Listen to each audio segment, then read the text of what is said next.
ముందుకు పోవాలి. కాబట్టి మనకు ఆదోనికి రోడ్డు మార్గాలు ఉన్నాయి, రైల్వే మార్గం ఉంది.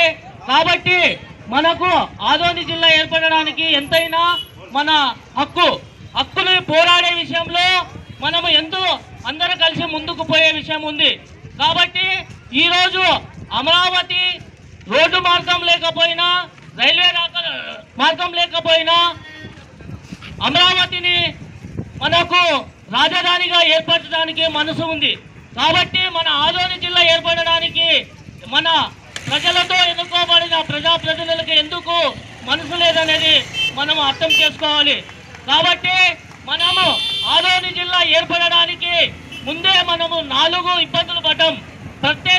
మనం రాజధాని విడగొట్టినప్పుడు, ఉమ్మడి రాజధాని విడగొట్టినప్పుడు మనం ఎంతో బాధపడినాం.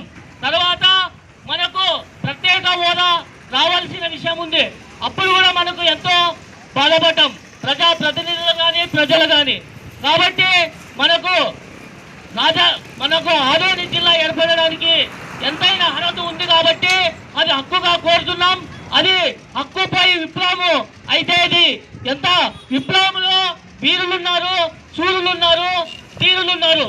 కాబట్టి మనకు ప్రకృతిలో భూమికి కోపం వస్తే భూకంపం ఎంతో, అదే ప్రకృతిలో నదికి కోపం వస్తే సునామీ ఎంతో మన ప్రజలకు కూడా కోపం వస్తే ప్రజాప్రతినిధులు ఏమవుతారో మీరు అర్థం చేసుకోవాలి. కాబట్టి మనకు ఆదోని జిల్లా ఏర్పరిచే ప్రజాప్రతినిధులు మనకు హక్కుగా ఇవ్వాలని కోరుకుంటూ, నా పేరు అయ్యాలప్ప, మధురై గ్రామం.